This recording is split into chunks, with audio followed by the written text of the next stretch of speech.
चलिए आज जानते हैं एक सच्चे भारतीय दिग्गज बीजू पटनायक की कहानी। उन्हें समझने के लिए हमें उनके सबसे हिम्मत वाले मिशन से शुरू करना होगा, जो अपने घर से बहुत दूर था।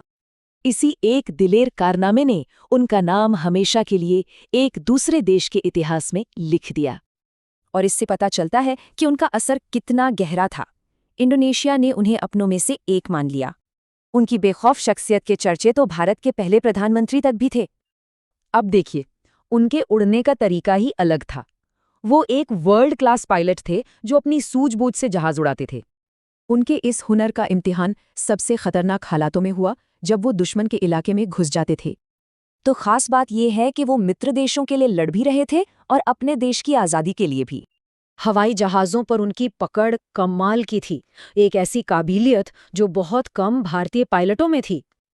उनकी बहादुरी सिर्फ मिशन के लिए नहीं थी, ये तो जान बचाने की एक आदत थी, चाहे खतरा कितना भी हो। इस पायलट का विजन सिर्फ आसमान तक नहीं था, वो तो भविष्य के निर्माता थे। इन्हीं बड़े बदलाव लाने वाले प्रोजेक्ट्स की वजह से उन्हें आधुनिक ओडिशा का वास्तुकार कहा जाता है। उनका कारोबारी जज्बा भी उड़ान भरने लगा और उन्होंने एक ऐसी एयरलाइन बनाई जो देश के बहुत काम आई। उनकी प्राइवेट एयरलाइन देश के लिए एक बहुत बड़ी ताकत बन गई, जिसने सेना की मदद की और बड़े कारनामे किए। पायलट और नेता से परे उनकी असली ताकत तो उनकी शख्सियत में थी। वो अपनी ईमानदारी, सादे रहन सहन और हर काम को बिल्कुल निडर होकर करने के लिए जाने जाते थे। ये लाइन उनके जोशीले अंदाज को एकदम सही तरीके से बयां करती है, जिससे वो हर चुनौती का सामना करते थे।